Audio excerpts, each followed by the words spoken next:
You're listening to Building the Broncos with Nick Kendell and Carl Dumler, Broncos country's leading draft and scouting analysts. Get on over to milehighhuddle.com to sound off on all things Broncos. All right, everyone. Welcome into another episode of Building the Broncos. I'm, of course, Carl, and I'm joined here once again by Nick. Hopefully, he's got a brand new computer, so we don't have to hopefully worry about some of the things that were going on before. But we're excited for another episode. Nick, how you doing, buddy? Hey, doing pretty well. You know, it's been had a pretty good weekend. Actually, my wife and one of our close friends came down. There was dance marathon here at the University of Iowa, and they raised just under $3 million for pediatric cancer at the University of Iowa Children's Hospital. So still riding the high from that. I mean, I was involved in dance marathon in college. It's an incredible event. And I mean, really, you can't find a better cause than raising money for pediatric cancer. So it was a really good weekend. And hey, draft season, man, it's all good here. Well, good. I'm glad you had a good time with that. And like you said, good cause there to definitely be supporting. Go out and have a few drinks and raise some money. Can't beat that kind of day. And speaking of which, yeah, he said as long as it's not like in a can, we can do okay. it. So, okay. An IPA. Well, I've got the good stuff, the water, pure vodka. My wife keeps telling me chug my water today, and so of course I chug coffee instead. But anyway, we're excited to have you in. We're going to be talking today a little bit about maybe some players that are not the main guys talked about for pick 15, but some guys that we'd be actually okay with the Broncos taking.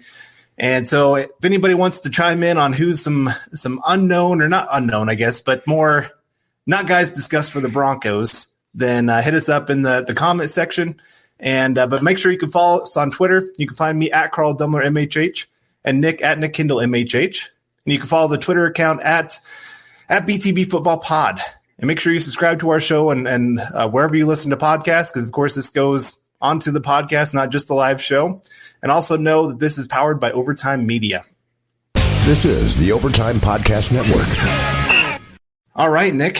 Well, let's get into this discussion of players not discussed for the Broncos at 15, but maybe they should be. And so let's just go through the list of maybe guys that cannot be on our list. Because, I mean, it's going to be easy to say, well,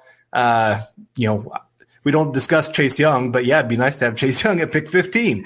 Hey, man, they're trying to trade up for number one, right? That's all. Oh, yeah. Right now. So, yes, that's not going to be the case. But so we got guys like Chase Young. Let's say Derek Brown's going to be gone.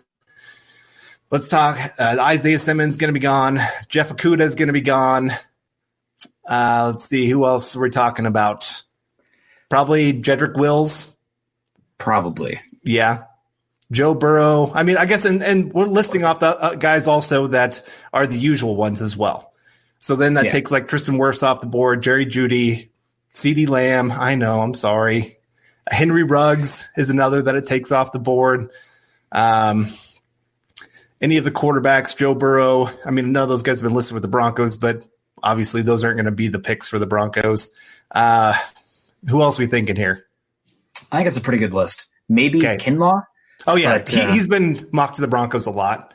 I was kind of excited. I was like, oh, well, of course, the easy pick would be Laviska Shenault because I hardly ever see him mocked to the Broncos. Now I'm seeing him mocked everywhere to the Broncos. I'm going, you got to be kidding me. Come on. Well, you know what? I think let's get ahead of it, especially with the Combine coming up. If you want to talk, I think we should each take two players. And I would love for you to start off with Laviska Shenault because I have another wide receiver that I think is going to be discussed at 15 as well. Okay. Well, yeah, let's just start there then. This is one of the most unique wide receivers that's entered the draft in a while, I would say. His ability to play running back, wide receiver, returner, whatever, quarterback. I mean, yeah, that should be his title, is weapon, not wide receiver, weapon, because you can do so much with him. We're told at 225 pounds, there's a good chance he's running like a 4.3 40 at the combine. And if that happens, I doubt he's even going to be there at 15. Yeah. I mean, that's just, I know that the medical concerns will be there, but beyond that, he is just an incredible weapon. Yes, he didn't have the numbers that you're looking for Colorado itself. It's not I know we have some Colorado fans in here. I'm sorry, Colorado was not that good this year. And their quarterback was not very good this year.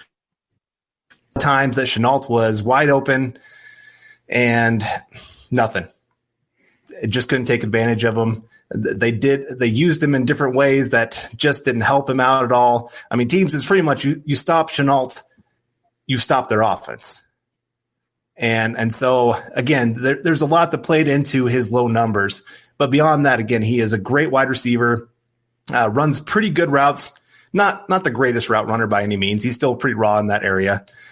But I saw some pretty advanced things that especially getting off some press coverage. He didn't see it too much, but there were moments when he had to. He did great because he's strong. He can hand fight. He's got quick feet. His ability to go up and catch the ball anywhere and everywhere, ability to turn it up and turn a 5-yard pass into a touchdown. I mean, he's got everything the Broncos are looking for. Deep ball, quick ball, whatever you need this guy to do, he can do on the field. So, yes, if he is there at 15, honestly, if his medicals check out, I think I will have him above Henry Ruggs. Just because I do think he offers more upside and more all-around ability on the field. Now, yes, he's not going to be quite as fast, but he's still going to be that very next tier. I mean, he'll have 30 pounds on him. Right, exactly. And like I said, there's just so many more things you can do with him within this offense. And so, like I said, if his medicals check out, he is my wide receiver number 3. All right, well, I'm going to go here with the other side of the ball, a guy that I've been high on for a bit. And I know I've been kind of, early on at least, I was anti-safety for the Broncos. Kareem Jackson's there. Obviously, you have Justin Simmons, who's emerging as one of the best safeties in football. But with this Vic Fangio defense, it's really important to have guys who are versatile in coverage on the back end. So that means, either single high ability, which he doesn't use too much, but he hasn't had many single high safeties. So I think he would use it if he had a guy that could do that. Guy that can play split field, cover 2, one of those 2 deep safety shells. And then a guy who can come down and play that nickel position and play those shallow zones. And a guy that I think is maybe not the most incredible athlete, but just a football player and fits this defense extremely well, is Xavier McKinney out of Alabama. I had him, I want to say 13th overall on my big board that was just dropped. He is a really dynamic player, and really good tackler. In this defense, they do a really good job of keeping all the passes up in front where they come downhill and, rally to the ball carrier. So you need defensive backs. They don't have to be the best athletes, but they have to be disciplined and they have to be able to tackle in the open field. And Xavier McKinney can do that so well. I know that, where's this third safety going to play? You're not going to draft a guy to play third safety. But down the stretch this year, if you will recall, Will Parks played 80% of the snaps. Kareem Jackson has a contract that's really easy to get out of after next season, which maybe, you don't have to do that. Also, Kareem Jackson has the ability to kick to cornerback as well. So that versatility on the back end and a coverage chess piece like that in this Vic Fangio defense, a guy who's got instincts, can play deep cover 2/cover 4, as well as those short zones from the nickel alignment.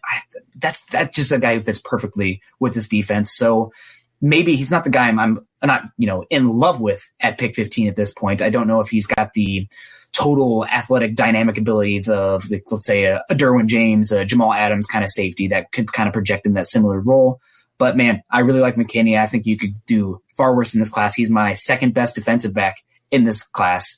That's ahead of any other cornerback not named Jeffrey Okudah, and he's my number 1 safety as well. So I like him a lot. I think he's a dark horse for them at this stage. I do expect them to attack the secondary more in free agency, but at this point, got to have him on the board. Yeah, I know that they've been working on a deal with Will Parks. Yeah. And if they get Will Parks back, I think that takes McKinney probably off the board. Then you can get my guy Terrell Burgess. Yeah, but still, you're right. That ability to play that kind of role, the Broncos used it a ton this year. I mean, when you're playing nickel and you have 3 safeties on the field, like you said, 80% of snaps anyway, that's a starter. Yeah, I mean, the sub package is base today, right? The 4-2-5, that's base. So I know that a lot of people want to talk about the 3-4, the nose tackle, but with how much teams are passing, how much 11 personnel you're going against, your 5 defensive backs is your starting defensive field. They should really start doing that, honestly, when they're announcing the teams before Monday Night Football. They should forget that third corner or third linebacker / third interior defensive lineman. Get that defensive back out there. That's football today. Yep. All right, well, let's get to our second guy here then, so we can get to some questions since we missed out on questions last time. I'm going to go. Sorry, guys. Just keep asking questions. If we don't get to something, we're going to go through a little tidbit here, but we definitely want to get your guys' questions, so keep them coming in. Right. So I'm going to go an Iowa boy, AJ Epinesa. And, go on. Well, and this is every time that you say this name, everybody's like, we don't need an edge player. And while, yes, it's not the biggest need, that's not what you're going to be asking him to do in this defense. Nope. At Iowa this year, I mean, you can speak to this much more than I can, but they moved him all over that defensive line. I mean, there's plays he was doing 7-tech, 5-tech, 3-tech, whatever you needed him to do, he did, and he did well. Now, yes, is he a little bit undersized for being that true starting defensive end in a 3-4 defense? Yeah. But still, I mean, he has room to add some weight. He's what, 6'6", 285? Yep. Something like that. He's got strong hands, strong lower body. Sledgehammer hands. Right. And many times, I mean, he wins the leverage battle. Yep. Weight matters, but leverage matters more. There's a lot of 330-pound men that can get pushed back into the quarterback because they lose the leverage battle. AJ Epinesa does not lose that battle very often. Yeah. And, his numbers were not great this year to start off the season, but you look at those last, 5-6 games of the year, the guy was one of the most dominant players in all of college football. And so I'm all for it. I think he'd fit great into this defense and what they need of that interior pass rusher between Von Miller and Bradley Chubb. I think he's a guy that can really build that defensive line all the more because that is a huge need. I mean, we're talking about Javon Kinlaw, possibly. I mean, the dream is Derek Brown, but there's no way that's happening. Your boy Elliott is another that we've been hearing has been rising up boards, more media boards than NFL draft. NFL boards have known about this guy for a while. Yeah. But that kind of player in between Von Miller, Bradley Chubb, it would be exciting to watch. So I would be all for it. I do want to get to this real quick before it disappears. Shadif Hinson, I really appreciate your donation, man. And I understand the O-line is top priority, but I like Chenault, Rager of TCU, and Ayuk. I like all those guys. Well, wouldn't mind a single one. This is a good transition for me. So there you go. Perfect. I was going to say is a definitely in play for the Broncos at 15 that has not been discussed so much yet because you hear a lot of Jerry Jeudy, CeeDee Lamb, and Henry Ruggs, and even more LaVisca Chenault because obviously the Colorado connection and the preseason hype. But Jalen Reagor, oh no, am I being a robot again, Carl? No, you're good, man. Oh, he's giving me a hard time. I'm on to you, Joey. All right. So new computer. Hopefully that doesn't happen. But Jalen Reagor, wide receiver from TCU. A lot of people obviously talking about the speed of Henry Ruggs. Jalen Reagor's right there behind him. A guy who had obviously a way worse situation this season in the passing game. People will say, well, he didn't go against SEC competition, but he didn't have Tua Tagovailoa throwing him the football. He didn't have Jerry Jeudy or Jalen Waddle or, the number of other wide receivers that Alabama had, or the offensive line, just the system in general. So Jalen Reagor, a down season this year. If you watch his games, you can talk about, you touched on it earlier, Steven Montez struggled with the quarterback, or he struggled in general getting the ball to LaVisca Chenault this season as LaVisca dealt with some injuries. But Jalen Reagor also had just horrific quarterback play, probably some of the worst quarterback play out of any of the Power Five in the game. And I think he was extremely limited in that regard. Now, is he going to run as fast as Henry Ruggs? I don't think so. But I honestly think he might be as dynamic, if not more dynamic than Henry Ruggs, because I think he's got more looseness in his game. Now, Henry Ruggs, if he gets the ball and he's got a line, slant and go, he can go. He's gone. But Jalen Reagor's got much more wiggle to him, a little bit more nuance, and that fluidity, I think, can be make or break in today's game. So I love Reagor a lot. I know that in my last mock draft, I mocked him to the Broncos in the second round because I fully believed that was going to be my only chance to ever project him there. And the dream, I've said it since September, it's Wirfs and then Reagor round 2. But honestly, I think coming out of the combine, Jalen Reagor, he's going to be 5'11", 195. He's going to run a 4.3 40. He's going to jump out of the gym. He's a track star in high school. He committed to Oklahoma. I can't even imagine how good he'd have been at Oklahoma with CeeDee Lamb this past season. But he ended up going to TCU, and he is a former his father played for the Broncos as well. So I see a comment here. Rager is kind of small. I actually saw a graphic the other day that he actually is one of the top 5 highest, what's the thing I'm looking for, BMIs of any of the wide receivers in this class. So while he is only 5'11", 195, this dude is an absolute jacked player, a unit. He's not Deebo Samuel or he's 210, but 195 and running a projected 4.3. Dude is not small. I don't think that's true. He's short, but he's thick. There's a chance he'll weigh more than Jerry Jeudy when we get to the combine. I think he can weigh more than CeeDee Lamb. Jerry Jeudy, I think last time I checked, was 192, and Jalen Reagor is right there at about 195. So, I mean, they're close in weight, but you got to also factor in he's 2 inches smaller, so he's thicker is what that usually means. So, 3 C's. I'm with you. I do want to talk a little bit. Go ahead. Just a couple things about Reagor, though. He does have some Will Fuller-ism to his game where he can make outstanding plays. And there's plays, Henry Ruggs, you don't see it so much, especially Jerry Jeudy as well, extending outside the catch radius, going up and having that my ball mentality. Don't see it from KJ Hamler as well. That's a really important thing, especially in the red zone. A guy who's 5'11", Reagor will go up and get it. Those fades are there, and Shermer loves the fades. But he does have just some head-scratching drops from time to time. Some stuff that makes you question the hand strength. I don't think it's mentality, but every once in a while it's just like the ball is there and it plops out of his hand. So that's the Will Fullerism in his game. I still think that he's dynamic enough and speed is at such a premium that you still look that way.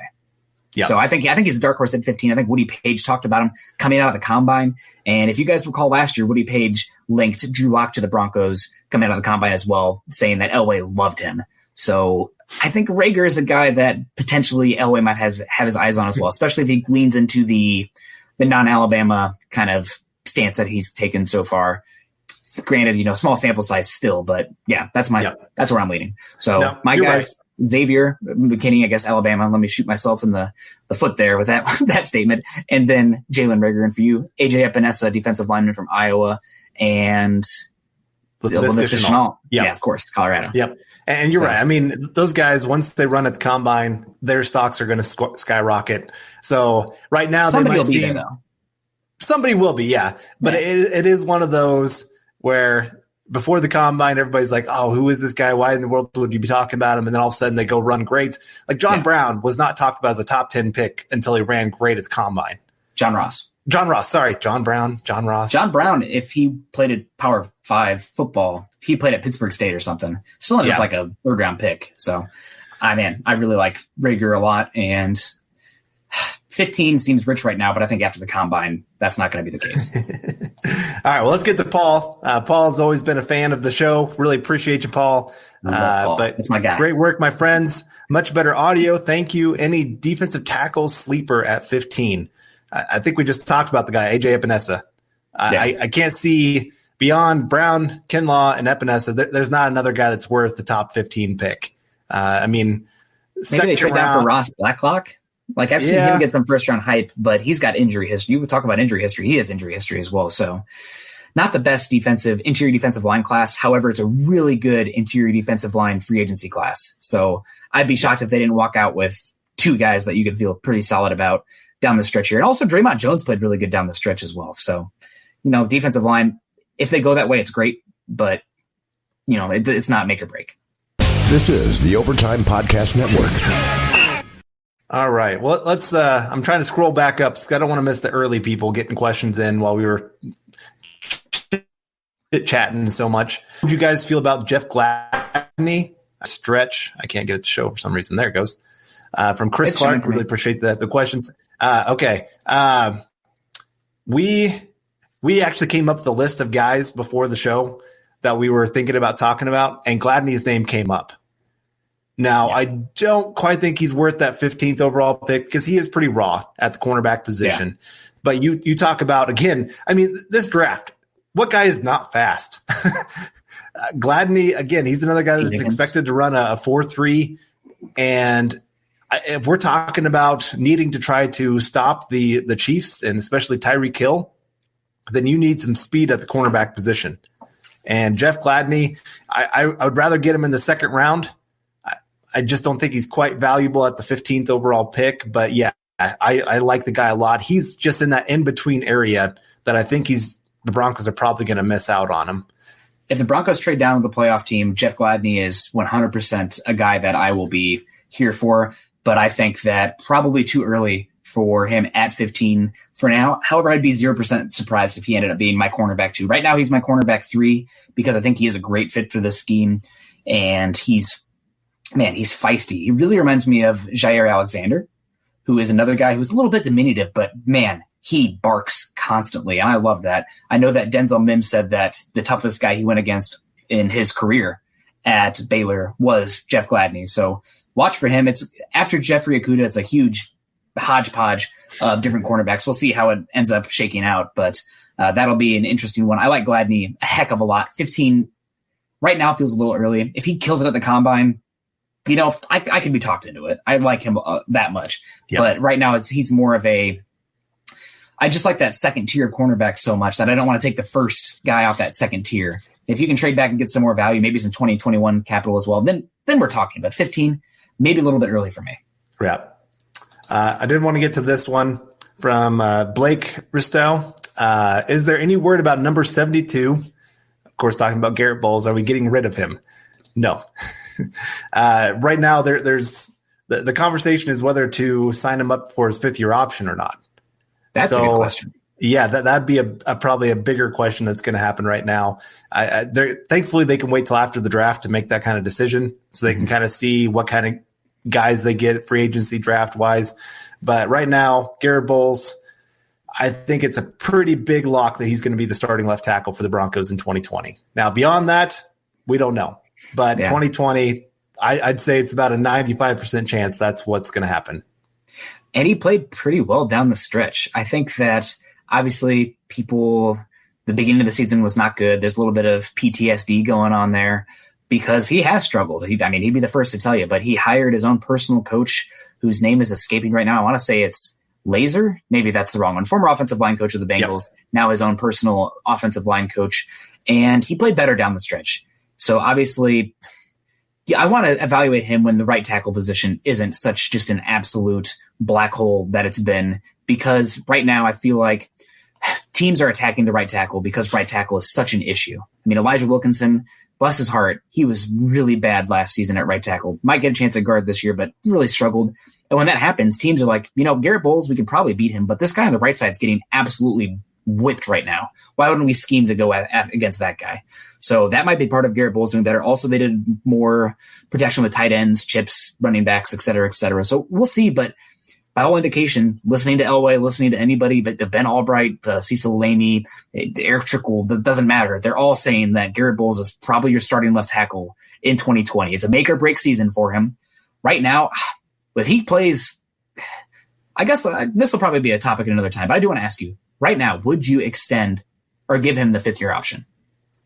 Right now? Yes. Let's say the Broncos take a tackle round 3. No. You wouldn't give him the 5th-year option? I hate the idea that there's a really good chance that in 2021 the Broncos could have 2 starting new tackles. I mean, and that's breaking in a lot of you like to stagger that if you can. Yeah. But I just right now he hasn't proven enough to me. I mean, he's had 2 years in a row where he closed out the season looking good and showing some promise. And then he really regresses back to what he was before. And so I have a hard time wanting to go ahead and commit 5th-year option kind of money to him. I'd rather not commit to that. And then if he plays great, then sign him to a long-term deal. I'd rather go that direction.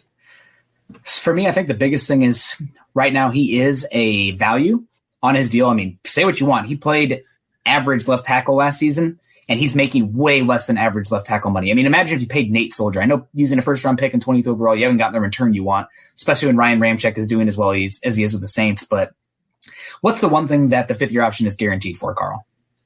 Injury.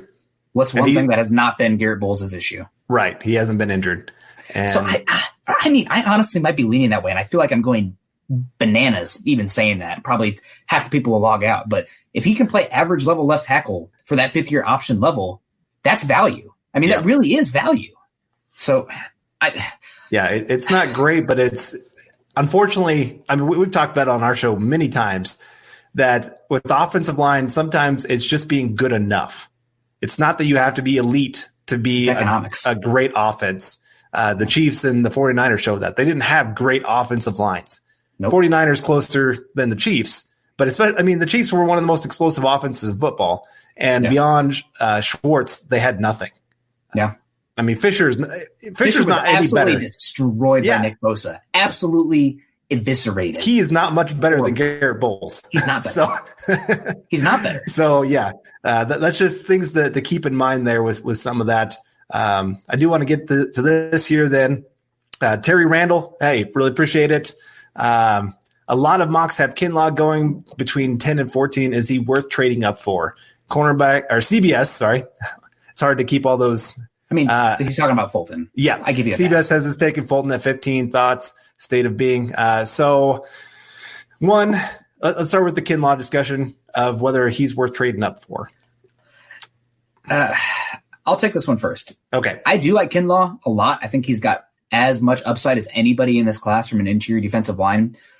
But I got to say, there are more and more murmurs coming out that knee could be a concern, whether it be, long-term with arthritis or anything like that. He was held out of that last week of the Senior Bowl, and there are some concerns out there with that knee. So combine medical checks will be huge.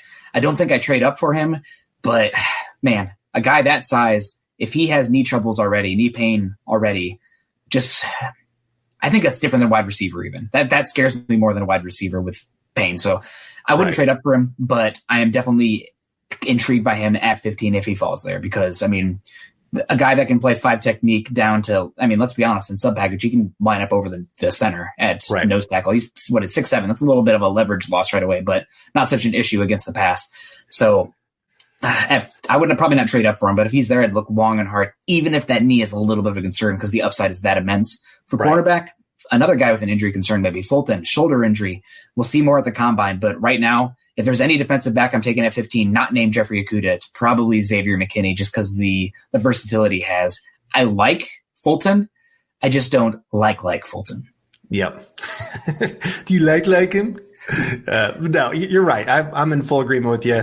Kinlaw, I think one of my other issues to add on to what you said is I'm not sure how much production you're getting year one. Yeah. I mean, defensive tackles already have enough trouble, and he is very, very raw. Now, he is gifted. Don't get me wrong. He could easily become a top 5 interior defensive lineman. I think when I was on with Eric, he kind of compared him to his love for Chris Jones. Yeah. Now, Chris Jones, even when he came into the league, his first year, his rookie year, he was not the stud that he is obviously today. He came on, though. He did. But I'm just all rookie team for PFF because the last 6 games, he had 5 sacks. Right. But he was even more advanced coming in. Yeah. Than Kinlaw. Mm-hmm. And so Kinlaw wins a lot of reps, but then he doesn't know what to do when he wins. That's his major issue. And now I like his idea of working with Bill, be a great pairing. But again, if I'm trading up, I want somebody that I'm expecting to get really, really big production from year one. And I'm not sure that I see that with Kinlaw. With Fulton, there's other cornerbacks I like better. I think there's others that are a much better fit within Fangio's defense. He's not always known for his desire to tackle. Just that he's not always the most willing or guy that's running in there trying to make a play. Yeah. If it's coming his way, he'll go and do something. But if it's not all that close, he kind of just goes, somebody else will take care of it. Now it's just making it's making a business decision, and I can't blame him. But so yeah, we should get to the next one here. Yeah. This is from Jordan Johnson. Really appreciate it. See, you're wearing one of our Mile High Huddle hats. Appreciate that. Hey. We were actually just talking to Chad before the show that we were planning on getting some Building the Broncos merch in the store here pretty soon. So, hey, Nick and Carl, can each of you name your top 3 mid to late round gems that can be had in this year's draft? Oh man. I'll let you start on this. Mid to late round gems. Well, I really like a running back that I really like, and it was in my mock draft, is Salvin Ahmed.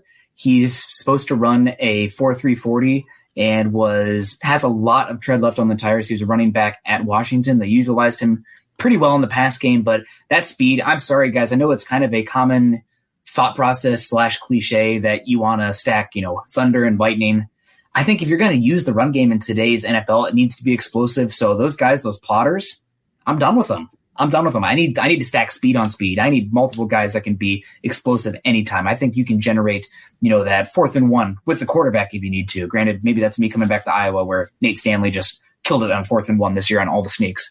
But I really like Salvin Ahmed a lot, a guy that I think I've first heard about him from Dane Brugler, and then I've also heard Eric Trickle sing his praises. John Hightower from Boise State. If you're looking for a multidimensional speed guy, jet sweeps, screens, seam routes, John Hightower from Boise State is a really explosive wide receiver. I wouldn't be surprised if he killed the combine and moved up. I know he had some issues with his hands at the Shrine game, in the practices for the Shrine game, but I really do like him a good amount. And then, gosh, a guy that I like late. Here, Carl, you take a couple. Let me ponder for a second. Okay. All right. Well, I'll start with my offensive lineman. This guy, he is high risk, but really high reward. Netane Muti of Fresno State. And he's played 5 games in the last 2 years. He's had 2 Achilles injuries already and then had a Liz Frank injury this last year. So injury concerns have to be huge for this guy, but he is first-round talent when healthy. This is the Overtime Podcast Network. He is, his hands are kind of like talking about AJ Epinesa, a guy that just punches with such force. This guy wants to go destroy people. And so I love his game. I love watching him. If you can plug and play him there, even if say you get him there in the 4th round and put him in there for just his rookie contract, I think he'll outplay that contract by quite a bit. Now, again, injuries have to be a huge concern, but when you're talking about 3rd round and on, you're talking about risk players anyway. You're talking about trying to find that diamond in the rough. So he would be one for me. I'm going to go also just kind of a wide receiver that we don't talk about. I don't think we've really talked about him on the show. You and I have talked about him personally, but Donovan Peoples-Jones, wide receiver of Michigan. I think he is a very underrated wide receiver in this draft. I think he's going to probably go higher than a lot of people expect just because all these other guys get hyped up, but he's athletic. He's got great hands. He's got great ability in the open field. He's a willing blocker. I mean, he does all the little things right in his game. He reminds me a little bit of N'Keal Harry. Yeah, I can see that out of the gate. Yeah, so those would be 2 for me. I'm trying to think of another one that I would add to that list. I had one off the top of my head. Okay, go ahead. Because I had thinking of Donovan Peoples-Jones. Man, it's going to take me a second. Do you have another one? I guess I'll go. I mean, I think some people in the area know him just because he's part of the Pac-12. Zach Moss. I just want to mention him just because I know the Broncos are obviously looking running back to pair with Phillip Lindsay. I know that Freeman has his fans out there. But Zach Moss, he's one of the most balanced runners I've watched. I mean, you try to go low, he keeps his feet underneath him. He's always got his feet moving. He's great with his vision, seeing holes open up. I really, really like his game. He's not going to be an explosive athlete. He's not going to be this absolute stud that's going to take a 70-yard touchdown by any means, but he just does everything well. And so I wouldn't mind the Broncos taking a mid-round pick on him for the running back position. I had somebody earlier asking me on Twitter that all these running backs that are getting ready to be cut by NFL teams, what would I do if I would take any of them? Because I know Freeman from the Falcons is the newest one. I know Johnson from the Cardinals, and who's the other one? Gurley is one. Oh yeah, Gurley. Yeah, Gurley with his name. So all these big name running backs, would I take a chance on any of them? And I said no to Freeman, and they said, well, why didn't you go to the draft? And my problem was a lot of the running backs they listed were ones that are going to go much earlier than probably what I would feel comfortable the Broncos going running back. And so, I mean, you're talking about like the DeAndre Swifts and players like that either going late first round, early second round kind of thing. But this is Zach Moss is going to be that mid-round guy that I wouldn't mind taking a chance on. Yeah, definitely. A guy for me, I really am interested. His name is, I'm trying looking him up right now, Colorado. Taylor, linebacker from Colorado, is very raw, was at the Shrine game, and I know that he is, I believe, Latter-day Saints, so he did not play football in high school and then went on to Colorado, raw, but really toolsy, really athletic, and just a unique player that could start off as a special team player, but with that athletic ceiling, he could turn it into something more. And when I was on my phone trying to get the list of names and seeing if one would pop up in my head, one that Eric, I didn't want to steal Eric's guy, so he'd give me a hard time, but Stanford Samuels from Florida State is a guy that I like a lot. Mm-hmm. He's long, he's still pretty thin, but I think he's a cornerback that if you could get him day 3, he could project as a good starter on this team. So yeah, there you go. All right. Well, I'm sure we have 10,000 comments that we've missed here. Yeah, we have. That was a very long answer for that, but that's Thank you for those are our guys that we love to talk about. Yeah, appreciate it. I did want to get to this because this has been a big discussion here. Diggs cops an attitude when he doesn't get the ball. Courtland is the wide receiver 1, could be an issue. There was somebody else that had asked about Diggs, and I couldn't find the question, so I just wanted to kind of bring that up. It is. Here's my thing. The Broncos need 2 wide receivers. 2 more. 2 more. And what people also need to understand is rookie wide receivers rarely come into the league and just light it on fire. I mean, you saw Deebo Samuel playing great for the 49ers. And there's Juju Smith-Schuster. Fine. There's a lot this last year. Typically, it takes 1 to 2 years. Right. And so then if you're expecting 2 rookies to come in and be highly productive for the offense, that's a pretty big pipe dream in my opinion. And so I'm actually working on an article right now about some wide receivers in free agency the Broncos could bring in, especially one name that if his contract is worth it, would be worth it. But Diggs is one that I don't think he's going to cost a whole lot because he's still getting paid pretty good money. The Vikings have made it very obvious that their relationship is soured and that they want to get rid of him. I don't think he's happy about Gary Kubiak taking over because talk about limiting wide receiver. Although the Vikings had one of the most explosive passing offenses last season, they're just not high volume. Right. And so I do think for the Broncos, this does make a lot of sense. I don't think it's going to cost a whole lot. And he's a highly productive player. Obviously, he's worked with Shermer before. They worked well together. They had a highly productive offense that year. So I don't think some of the problems that were there this last year or that are going on right now would show up as much here in Denver. Yeah. Yeah, I agree with you. It really comes down to whatever the price is going to be.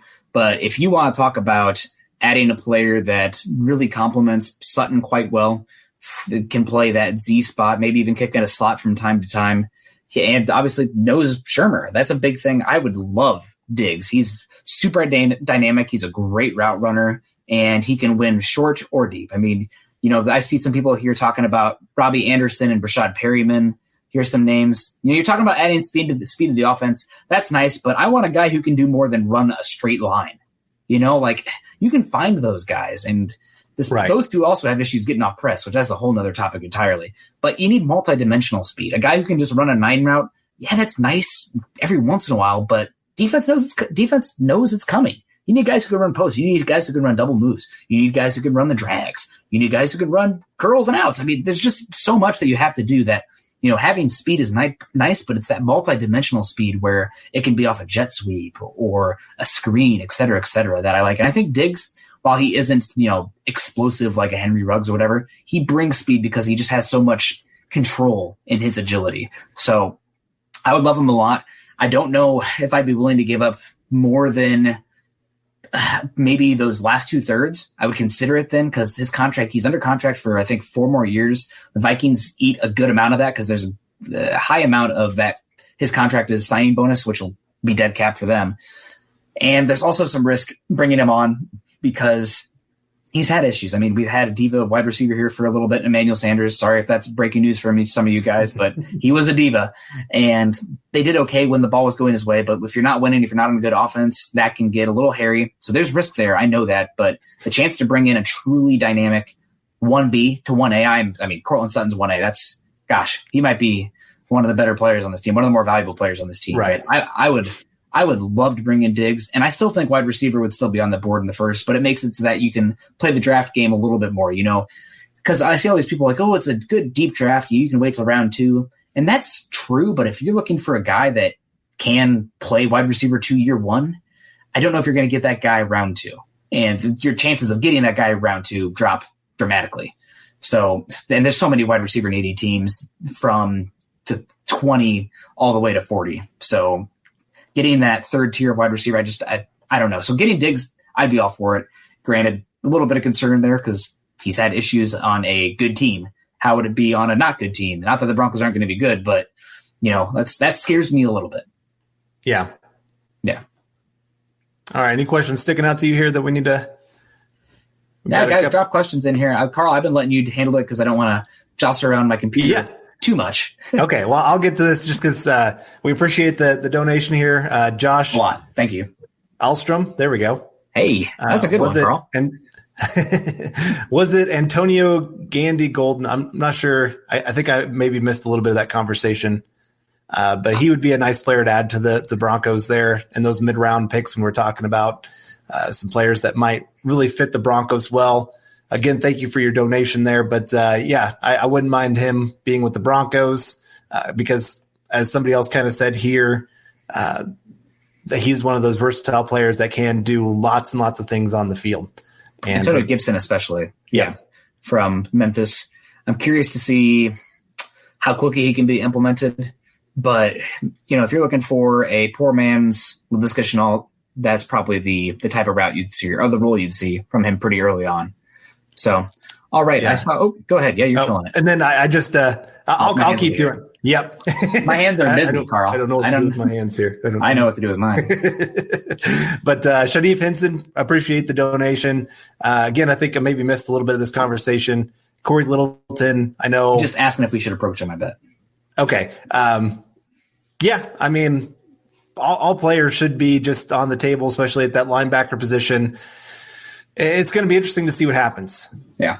Because I do know that the Broncos are very much linked to the linebacker from Cleveland. Joe Schobert. Yep, Joe Schobert. There we go. And so I do think it shows that they want to upgrade the position. And Todd Davis, I know, and I love Todd Davis too. But at the same time, Alexander Johnson, he's one of those. He's one of those try hard guys. So you love that. But he's a coach on the field. Yeah, but there are limitations. Yeah. So there are reasons why the Broncos would be probably looking at that linebacker position. Corey Littleton is one of those that has to be considered if they miss out on Joe Schobert. So definitely wouldn't mind that. I'm trying to see what other questions we got. Byron Jones or Chris Jones? This is a good question. Not brothers. If the Broncos can only sign one tier 1 free agent. Keeping up with the Joneses. Yeah. So I've been. And I do want to say that Cecil Lamey over at 104.3 had a tweet. I'm on my cellular device over here. There have been rumblings since the Senior Bowl, and Albright also tweeted this out, that cornerback Byron Jones could be a top target for the Broncos in free agency. Worth keeping an eye on as the Cowboys trying to get Dak Prescott, Amari Cooper, and perhaps even Jones signed and sealed. Man, what it must be like to have a cash-rich owner where you can just cap is meaningless. But for me, I think in a vacuum, I would probably lean Chris Jones just because I love his skill set. But I think there's a bigger drop-off at cornerback in this class where Byron Jones is the obvious crown jewel. And then after that, maybe James Bradbury. And then there's some guys who are fine. But I think if you're looking for a blue-chip player, Byron Jones is that cornerback to target, where I think there could be a number of interior defensive linemen that make more sense. And I love interior pass rush as much as anybody. But I don't know, maybe it's just me. I'm starting to notice a trend where there are valuable interior defensive linemen available in every single free agency class. These guys aren't living out their contracts, and you can find those guys in the free agency market. Maybe not Aaron Donald levels, obviously, but like guys who are more than good enough. Yeah. Now, talent-wise, Chris Jones offers more on the field than Byron Jones does, in my opinion. Mm-hmm. Yeah, especially between Von Miller and Bradley Chubb. I mean, we saw in the Super Bowl. I know the Chiefs won, but Mahomes did not have a good game. No, he didn't. And he was getting pressure in his face. I know he can throw off his back foot, but you saw the accuracy issues that, yes, he can hit a guy 50 yards down the field, probably from his knees if he wanted to. No problem. Yeah. But it's not as consistent. And so you need a guy that can get pressure, especially from the interior, where it forces him to have to try to get around the edge. And when you got Bradley Chubb and Von Miller holding up on the edge, it just makes a big difference. That really, and I know this is a guy the Broncos could be going after in Armstead. Armstead made the worst mistake, and he tried to push inside and allowed Mahomes to get around the edge and end up going for a big play on a big third down. And so that for the Broncos, I don't worry as much about that with Von Miller because he's got more speed than Armstead, but also he's a lot smarter when it comes to some of those things. So if you can get that interior pass rusher, that's great. But like you said, I do think there's going to be a lot of defensive line talent hitting the market here in free agency. I mean, and you're talking about guys that have experience, even like Hakeem Hicks. There's a good chance that he's going to hit the market. He's worked with Fangio before. Campbell from Jet. Yep. The guy from the Houston Texans, whose name is escaping Reed. Right now. Yes, DJ Reader. Yeah, Reader. Yeah, from Clemson, who's a big boy and can play 5 technique down to 0 technique. So right now it does seem like they're going to be leaning Byron Jones. It also seems like the Chiefs are going to tag Chris Jones, maybe even tag and trade, but we'll see. I do have a question here I actually wanted to get to, and Carl, I wanted you to talk about this for a second. Why this wouldn't be the case? Would it be a slap to Sutton if they go wide receiver in the first? And I will just preface this by saying I think nobody on the Broncos would be happier, besides Drew Lock probably, with the Broncos going wide receiver in the first than Courtland Sutton. And you probably know why, and I'll put that on a tee for you. Okay. Well, and this is when there's other people that teams have to focus on, it opens up more opportunities for you as the wide receiver. You look at the great offenses. Well, I mean, we're always talking about looking at the Chiefs and the 49ers and what they did. They are multidimensional in their weapons because it opens up so much for every single player. And for Courtland Sutton, he got the king's ransom of targets, but most of his targets were still with him double, triple covered and having to make ridiculous plays on the field. And I want to interject here real quick. 2 stats to back you up there. Courtland Sutton was number 1 in terms of team market share of any wide receiver in football this past season, meaning that even though the Broncos are not the highest volume, the highest percentage of their passes were going to him out of any other player. Like no other player, like Michael Thomas, I think he had records this past season as far as receptions, blah, blah, blah. He didn't even have the highest market share of any player in football this season. That was Courtland Sutton. So they're going to him a lot. And also he was the second worst as far as separation per target. And I think that has much more to do with, there is nobody worth throwing the gosh darn football to. We're going to chuck it open to Sutton, even when he's covered. I mean, that touchdown down the right sideline against Cleveland, I mean, Denzel Ward could not have played it better. He was covered, but he made the play. So I really think you saw it, especially down the stretch. They were rolling coverage over to him, and they were making it so, hey, Deshaun Hamilton, you getting catches underneath. Good for you, buddy. We're not letting number 14 beat us. Right. So, and that, I mean, it worked. The Broncos still won, but like Courtland Sutton was limited. So getting a guy who can open things up for him and dictate coverage opposite him, there's a reason that wide receiver has been so talked about. It's because you have to have that guy, and it just has kind of a synergistic effect all the way around. Right. And like I said, if you're looking at the 49ers, you're looking at the Chiefs. The Texans. Right. You're looking at, again, they're so multidimensional in how they can attack you. If you want to play zone, well, Travis Kelce's going to beat you. You want to try to play man coverage? Well, good luck against Tyreek Hill trying to keep up with that guy. So you dictate how a defense has to try to cover you, and it's pretty much them having to pick and choose who's going to beat you that day. Yeah. And so for Courtland Sutton, he's still going to get his king's ransom of opportunities, whether there's a great number 2 or not.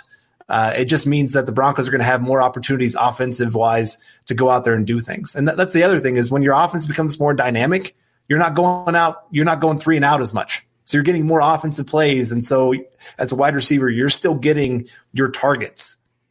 I think the Broncos can have a more balanced offense this next year. I mean, they still played pretty conservative because they just didn't have the weapons to go attack a defense. And that's part of the reason Scangarello's gone. Right, exactly. And so, yeah, for the Broncos, it would be huge for them to get another guy across from him, and he should not view that as an insult one bit. It's what you need. You need to be able to add weapons, and like I said, I think he should be one of the happiest people that there is. All right, we got Paul here again. Hello, Paul. We love you. Thank you for being one of our champions of the Super Chat. Draft crazy top day 3 selection. I'm just going to say right now, just talking day 3, Broncos got to walk out with a punter. You have 12 picks. I'm sorry, but the punting situation's been horrible. You're playing at altitude. There's no excuse for it anymore. It's a good punting class. Walk out with one of those Senior Bowl punters. I don't care if you have to use a 5th round pick on it. You have a 5th compensatory pick in the 5th round. Charlton or Mann, bring them to Denver. Field position matters. Winning that third phase matters. I'm sick of it. I'm done. And I know that maybe there's some Colby Waterman truthers out there. Probably not, but who knows? There's dozens of us, right? But I think crazy day 3 thing. I wouldn't be surprised if the Broncos use as high as a 5th round pick on the punter because, enough is enough. Yeah, no, good choice. I guess I'll just go with I'll go offensive line here. I know I said Moody last time. I'll go Ben Bredesen, Michigan. I said Damian Lewis. I'm trying to mix up the names. I'm not trying to go same guys as I did before. I know last time we did some guys that were a little higher on. I had Damian Lewis. I'll go Bredesen this time, and from Michigan, and just a guy that I think would fit really well with the Broncos. And I think if he's there 4th round, 5th round, go ahead, use a pick on that guy. I think he's a plug and play. He can come in and be a starter pretty quick for the Broncos at that right guard spot, or at least compete with them, add some great depth if he's not the starter and be the starter the next year. But again, I think that would be a great pick for the Broncos. All right. Well, we got not too much time left, so get your comments in here. If you have one that you really want asked that we haven't gotten to yet, please put it back at the bottom because, again, we're trying to get to these as best we can, but can't get to everything. So here's a question here from James Dean. I love your breakfast food. Keep them coming. I think that's James Dean. I don't even know. But who are the top blue chip players we might get within reason at 15 or moving up a few spots? I got to say, this is a really good first round. I believe that, a lot of people have been saying that they're going to have more first round grades than typically. Typically, you only have 15 to 20 first round grades. And I've heard people saying right now I have like 24 to 26, which is, it's a good top of the draft this year, a good top 50 as well. But blue chip players reasonably get at 15. It's probably going to be a wide receiver. Right now, it seems, I saw Todd McShay had his mock come out and a couple other people, 4 offensive tackles going within the top 11 picks. I would love an offensive tackle, folks, especially one that can kick in and play guard. Wills, Wirfs, Thomas. But I think with the economy the way it is right now, if you're going to get a blue chip player with the good wide receiver class as well, a deeper one, it's probably going to be a wide receiver at 15. And I know that some people will not like the value there because you can find wide receivers day 2 that's proven time and time again. But if you're looking for a blue chip player, I think cornerback is probably a Kuda or bust. There isn't one at safety. Interior defensive line, maybe Kinlaw if that knee is fine. Derek Brown won't be there. Chase Young won't be there. And then there isn't one at running back or tight end. So it's probably wide receiver. Right? It's just a numbers game at that point. Yeah. Like you said, Kinlaw's maybe the other option. Yeah. But if the medicals check out, then he could be great value there at 15. Maybe Wirfs or Thomas if they think they're guards. If the league is like, oh, those guys, they're not big enough to be tackles or they're not long enough, that kind of thing, where they talk themselves out of a good player. Maybe. But then, are they a blue chip player if they're guards instead of tackles? That's a whole different discussion. So I really think probably in the end it's wide receiver. And I wouldn't be surprised. Right now, my top 2 wide receivers are Judy and Lamb, and they're being pushed down the board. So I think that you're probably, for a blue chip player, it's probably Lamb or Judy, one of those wide receivers. All right. Let's go to a free agent question here. Better chance, and this is from Bill1293. Thanks, Bill, for a couple good questions here. This is your second one today. Better chance Broncos re-sign McGovern or sign BJ Finney in free agency. I'm going to go BJ Finney. His connection to Munchak, and also just from numbers I've heard of what McGovern's looking for, I just can't see the Broncos being okay with that. And it doesn't sound like McGovern's, or it doesn't sound like Munchak's all that in love with McGovern. I know they love Morris as well. So I feel like if there's going to be a guy that's signed, BJ Finney's going to be that guy to compete for a starting job and at least be depth for the Broncos. I feel like house money, it'd be smarter to go with McGovern because he's already on the team where Finney's going to be a free agent. So it just adds a whole nother layer of chance. But I got to agree with you. The Broncos have been linked with Finney from Nikki Jablava. Hopefully I didn't pronounce her last name wrong on The Athletic. I believe Albright has also connected him, and he's going to be much cheaper than McGovern. McGovern is probably going to get close to that Cody Whitehair deal that the Bears got recently. So I think 8.5 minimum per season, where the Broncos are valuing him more at probably 5 to 5.5. McGovern's going to be probably starting somewhere else, and I don't blame him. Go get that money. This is your first big contract. I think it was a 5th round pick out of Missouri. Go get that money. So, but in the end, I think Finney will be the guy, but don't sleep on Morris. I wouldn't be shocked there. Yeah. Somebody had commented kind of that realistic. I don't think Isaiah Simmons is going to be there from Ben Lee. Maybe 2 months ago. Yeah. But after his great close to the season there, especially in the playoffs, and even before that, now people are getting more tape and going, oh my gosh, look at this guy. He's a unicorn. So, I mean, there's talk that the Lions are looking at him. I just can't see him getting past the Raiders at 12. That's the big one. The Jags. I agree, but I'm just saying I think that the Raiders are like his floor unless he absolutely tanks the combine. Not happening. And he's not going to do that. But they're at 12, especially and that would stink big time if the Raiders got him because they need linebacker help, they need coverage help, and getting him. They'd use him wrong though. I think they'd use him wrong. I don't probably. He's not a linebacker to me. He's not. Right. I think Matt Miller had a tweet the other day, and I, don't always agree with every single thing that he puts out or everybody puts out, but he said that Isaiah Simmons isn't really a linebacker. He's not going to replace your Todd Davis or your Alexander Johnson in role. He's more of that Derwin James, and I think you'd play him in that Will Parks role where he's that nickel player, also playing safety from time to time, and almost because of his ability in the run game, you're playing a 4-3, but it's really a 4-2-5 because he's a will linebacker. You don't want him playing in the box and taking on blockers, but he's playing that kind of cornerback, linebacker, safety position and out wide a little bit as a will. So you can play base and nickel the entire time. Like really he's a matchup neutralizer in that way. So don't want him taking on guys in the middle, at least not right away, but using that athleticism there as that kind of overhang safety. Oh man, what a unique player, and in a division with Travis Kelce and Darren Waller and Austin Eckler and Hunter Henry. I mean, that'd be a dream. For sure. I do see there's a discussion going on about the idea of bringing in Chris Harris Jr. and signing Byron Jones and Justin Simmons in the secondary.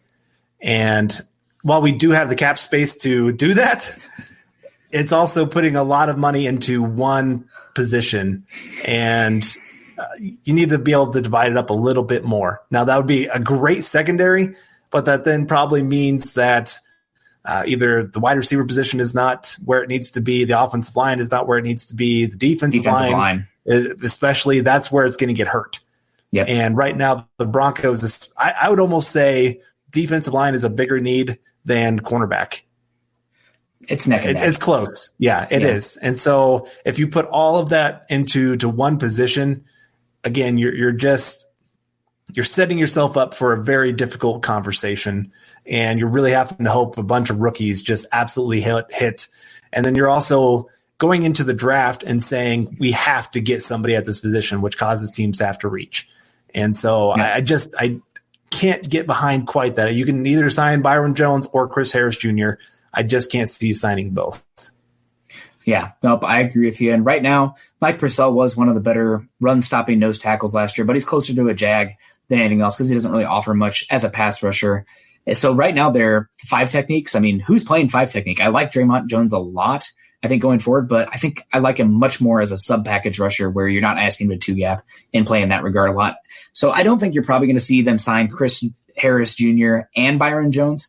If they were going to pair 2 cornerbacks, and maybe this is just a pipe dream for me, I'll put down the pipe, but Prince Amukamara and Byron Jones, I think you could probably get Amukamara for a deal much cheaper than that of Chris Harris Jr. And then you can play a Mukamara and Byron Jones as your main two boundary corners, and then Bryce Callahan coming in as that slot. And Byron Jones also has the versatility to play safety as well. So it would be really, really interesting in that regard. So probably we're at an hour now. Guys, thank you very much for coming on. Carl, have you seen, I can see you over there, your eyes going nuts trying to find good questions. I appreciate it. You're taking that over there. Do you see any more that we can get out of here before we, one more before we get out of here? Okay. Well, let's talk about, since we're talking about cornerback, if he plays slot, what do we do with Callahan from Tone Warner? I think Callahan, it sounded like the plan this season was honestly to play Callahan more on boundary with Chris Harris Jr. playing more slot. And once Callahan was confirmed not able to go, you lost that. So I think Callahan's a guy that's a really important aspect of this Vic Fangio, Ed Donatello defense. You need guys who can be versatile in the back end, especially safeties, but guys who can play inside, outside. And Callahan, he played slot the best for, I see somebody begging here. Okay, yeah. Evan. No, you have to beg. Do mine. Yeah, we'll do that. So, gosh, one more question. All Evan, right. Evan McKinley. Next time. A lot of my mocks are leaving Epinesa at 15 more than originally thought. Could he play defensive end? Yes. I mean, he's a little bit undersized, but like we talked about earlier, he makes up for it with his ability to win with leverage, to win with his powerful hands. He showed this year he can handle double teams, no problem, because he was getting double teamed pretty much the entire season. Yeah. And he was still winning a lot of those battles. And I think he'll only get better as he goes. And then especially like we talked about earlier, how much you play in that sub package. It is really your base defense. And so he would get those opportunities to play a lot of 5-tech, 3-tech, and really rush from the interior. And for the Broncos, it's something that they absolutely need. And I would love, the idea of him between Von Miller, Bradley Chubb, and then, of course, you got Draymond Jones as well. Those four getting after the quarterback. Oh, my gosh. That you would drop everyone in coverage. You never have to blitz again.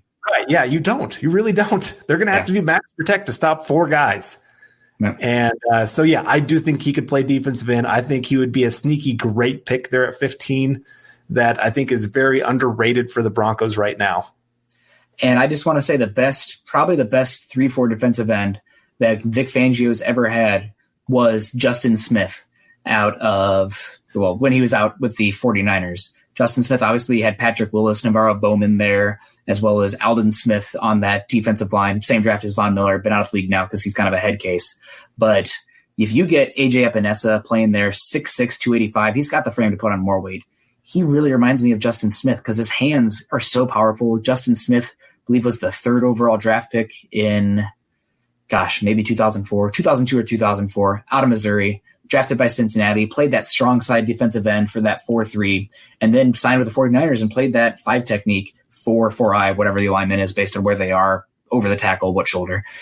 That's a role for Epinesa that I honestly think he might be best at. Now, he seems to be slipping a little bit right now because everybody wants pass rushers who win like Von Miller, like Danielle Hunter, like Myles Garrett, that are just bursty as heck, that can, dip and, run under a table, so to speak, to turn that corner. That's not Epinesa, although he does have a good shoulder dip.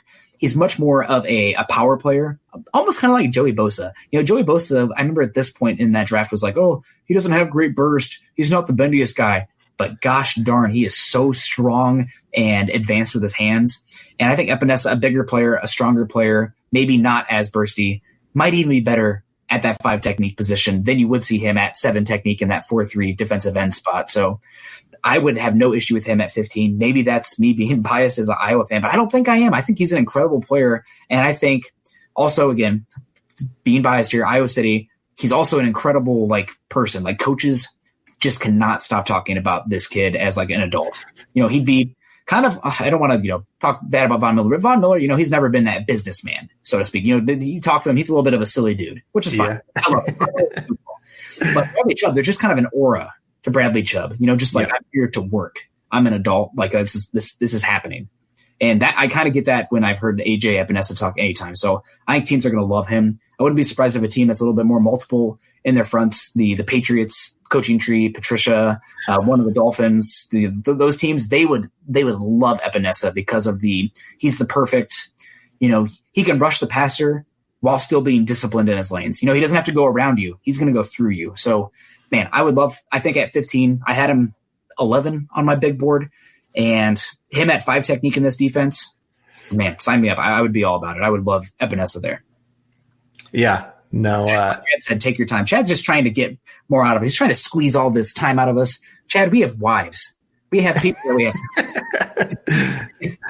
have. My family's actually probably going to bed right now, but no, we really appreciate all your guys' questions. And I know we've missed quite a few because we talk too much. And if you want to hear people talk about, 10,000 things, but only an inch deep, that's not what we're here for. We're building the Broncos. We're going to talk about, an inch wide, but a mile deep. We're going to get into like the technical aspects, the schematical aspects, the trait-based stuff. So, that's probably what you guys are into as well. If you're listening to an hour-long live stream about a couple dudes talking draft prospects for the Broncos and hypotheticals, you're probably a little bit of a maniac like we are. And we love you. No, absolutely. If you guys are voting, I'm going to take off my shirt. No, nobody, or I'll keep it on, honestly. Yeah. But that should probably wrap up today. Really appreciate everybody coming out. Hopefully this was much better. Shout out to Dell for the new computer as well. They're not sponsoring the pod, but they're sponsoring me being here today. You can find Carl on Twitter at Carl Dumler MHH and myself at Kendell MHH. Make sure you head on over to milehighhuddle.com, an affiliate of the Maven Coalition and Sports Illustrated. You can follow the Building the Broncos podcast and all our other great audio content by subscribing to the Huddle Up podcast, wherever you listen to your shows, or checking out the live streams, obviously. You can follow us on Twitter at Mile High Huddle and at BTB Football Pod. Carl, anything you want to discuss before we get out of here? No, I think this was a lot of fun, man, and a lot of great players that I think are not being talked about enough for the Broncos, and especially once the combine happens, man, that's when everything gets that much crazier when you got the numbers of these players. So that's going to be happening here 2 weeks. Yeah, less than 2 weeks. Yeah, I think so. And so hopefully neither of us die skiing because we're both going skiing here in the near future. Wow, you just really made me panic for a second. I know. I'm sorry. Oh, man. But no, we're excited to really dig into this all the more because, everything we've been doing all year is preparing for this. So you're not going to want to miss any of these episodes coming up. And I saw somebody say something about a 24-hour stream one day. We might have to do something special like on draft day. Brought to you do a live stream. 40 pots of coffee. Yes, I can't feel my fingers, and I feel alive. No, that would, yeah. And also, we're gonna have Eric Trickle join us on the podcast. Obviously, not the live stream, but the episode should be out Saturday.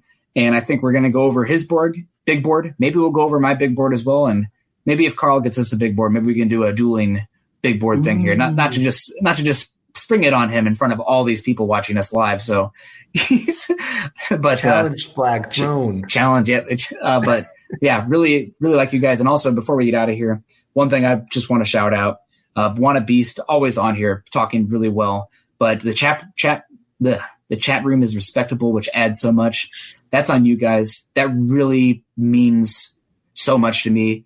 I know that on Twitter, Facebook, whatever, a lot of times is just full of toxicity and vitriol and et cetera, et cetera. I know that it's football and this can be passionate and there's some hot takes out there. There's passion. That's great.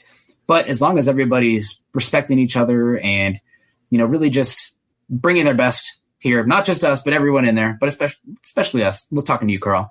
Be more pastorally next time. No, but we really, really do appreciate that. So thank you guys so much for joining us. Thank you for being the best fans, not only the best fans because you're Bronco fans, but the best of Broncos country. And we will see you guys soon. So for Carl, I'm Nick. Oh, and wear the swag next time. That's on Chad. Chad, send us some swag. We'll see you guys soon. If we did not get to your guys' stuff, please, I implore you. Obviously, I'm very active on there, but add us on Twitter. Hit up my DMs. My DMs are open. At Carl Dumler MHH, at Nick Kendell MHH, and I will be happy to talk anything you have on here. If I didn't get to it on here with the chat, still trying to figure all this stuff out, but I literally Twitter constantly. Just ask my wife. So, woof. But anyway, appreciate you guys, and we'll see you next Tuesday. Go Broncos. You've been listening to Building the Broncos. Join Broncos Country's deep divers at milehighhuddle.com to keep the conversation going.